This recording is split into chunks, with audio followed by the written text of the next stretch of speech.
Budget से बाजार खुश, निवेशकों ने कमाए 6.8 लाख करोड़।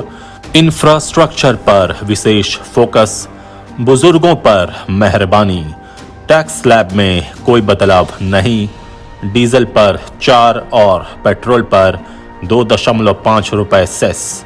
आत्मनिर्भर भारत के लिए 27.1 लाख करोड़ का पैकेज। कोरोना का टीका मुफ्त, सोना, लोहा और स्टील सस्ता, मोबाइल और चार्जर महंगे। नमस्कार, आजाद सिपाही विशेष में आपका स्वागत है। मैं हूं राकेश सिंह। केंद्रीय वित्त मंत्री निर्मला सीतारमण ने सोमवार को कोरोना संकट के बीच 2021-22 का आम बजट संसद में पेश किया।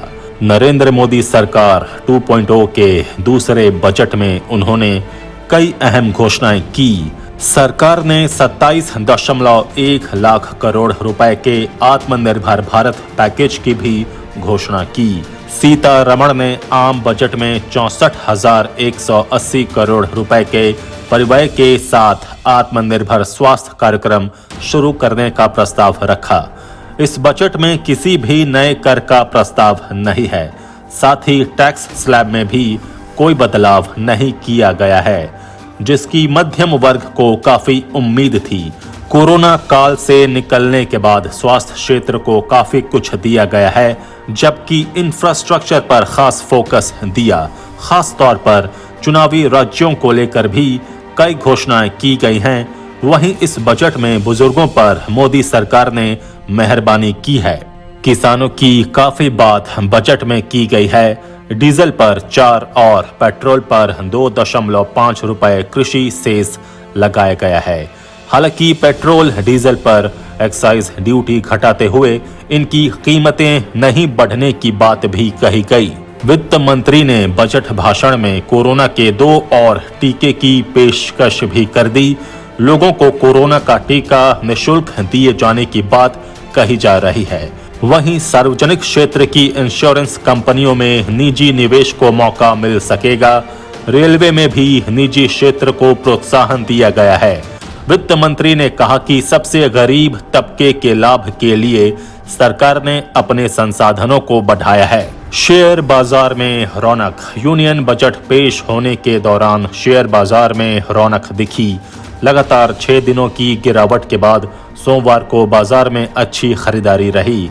सेंसेक्स करीब 2,314 अंक मजबूत होकर 48,600.61 के स्तर पर बंद हुआ।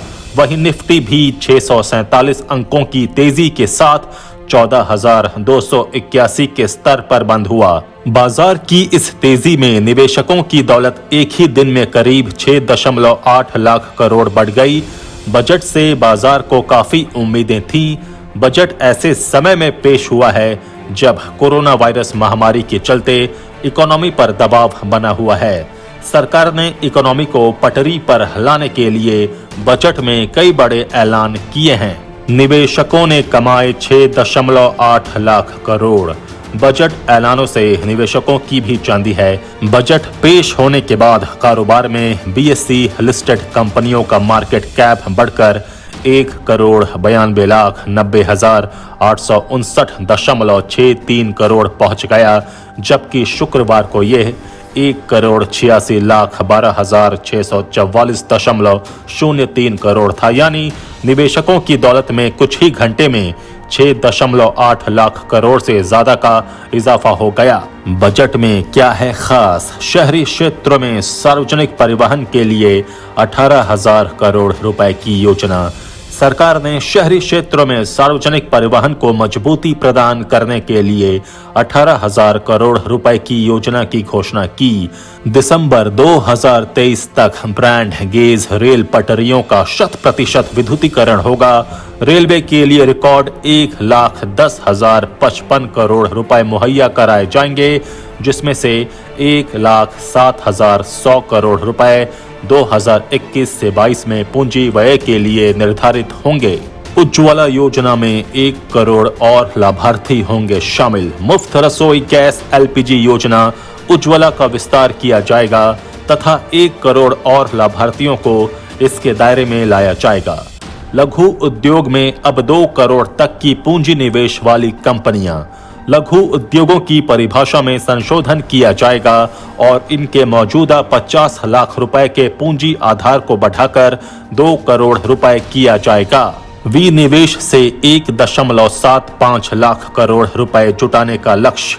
सार्वजनिक क्षेत्र के उपक्रमों तथा वित्तीय संस्थानों में हिस्सेदारी बिक्री से वित्त वर्ष 2021 से 22 में 1.75 लाख करोड़ रुपए जुटाने का लक्ष्य रखा गया है।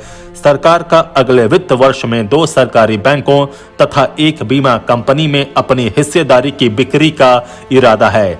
अगले वित्त वर्ष में IDBI बैंक, BPCL shipping corporation, Nilanchal Ispat Nigam limited और अन्य कंपनियों का विनिवेश किया जाएगा। बीमा क्षेत्र में FDI की सीमा 49 से बढ़ाकर 74%। सरकार ने बीमा क्षेत्र में प्रत्यक्ष विदेशी निवेश FDI की सीमा को बढ़ाकर 74% करने का प्रस्ताव किया है। इस कदम का उद्देश्य विदेशी कंपनियों को निवेश के लिए आकर्षित करना है। देश में बड़े टेक्सटाइल पार्क बनाने की योजना। सरकार ने बजट में देश में बड़े टेक्सटाइल पार्क बनाने की नीति शुरू करने की घोषणा की। ये भारत को कपड़ा क्षेत्र में पूरी तरह से एकीकृत एवं वैश्विक स्तर पर प्रतिस्पर्धा, विनिर्माण एवं निर्यात केंद्र बनाने की सरकार की कोशिश का हिस्सा है। वित्त मंत्री निर्मला सीतारमण ने कहा कि उत्पादन से जुड़ी प्रोत्साहन योजना PLI के अतिरिक्त देश में बड़े टेक्सटाइल पार्क बनाने की योजना पेश की जाएगी। 1.5 लाख नई नौकरियां पैदा होने का अनुमान। यूरोप और जापान से और अधिक जहाजों को भारत लाने के प्रयास किए जाएंगे। रिसाइकलिंग कैपेसिटी जो लगभग 4.5 मिलियन लाइट डिस्प्लेसमेंट टन है, उसे 2024 तक 2 गुना किया जाएगा। इससे हमारे युवाओं के लिए 1.5 लाख अधिक नौकरियां पैदा होने का अनुमान है। बिजली उपभोक्ताओं को सेवा प्रदाता चुनने की सुविधा। वित्त मंत्री निर्मला सीतारमण ने कहा कि बिजली उपभोक्ताओं को सेवा प्रदाता और वितरण कंपनियों का चयन करने की सुविधा देने के लिए शीघ्र ही रूपरेखा तैयार की जाएगी। 7 बंदरगाह परियोजना के लिए करीब 2000 करोड़ रुपए की घोषणा। निर्मला सीतारमण ने 2000 करोड़ रुपए से अधिक के निवेश से 7 बंदरगाह परियोजना की घोषणा की। उन्होंने बताया कि PPP मोड के जरिए 2000 करोड़ रुपए से अधिक के निवेश से 7 बंदरगाह परियोजनाओं का प्रस्ताव किया गया है। भारत में अभी 12 प्रमुख बंदरगाह हैं जो केंद्र सरकार के नियंत्रण में हैं। इनमें दीनदयाल, पूर्ववर्ती कांडला, मुंबई, JNPT, न्यू मैंगलोर, कोची, चेन्नई, पारादीप, कोलकाता शामिल हैं। आजाद सिपाही के विशेष में अभी इतना ही। खबरों की और भी अधिक जानकारी के लिए आप पढ़ते रहिए अपना लोकप्रिय दैनिक अखबार आजाद सिपाही। आप हमारे इस YouTube चैनल को जरूर सब्सक्राइब करें। जुड़े रहिए आजाद सिपाही के साथ। धन्यवाद।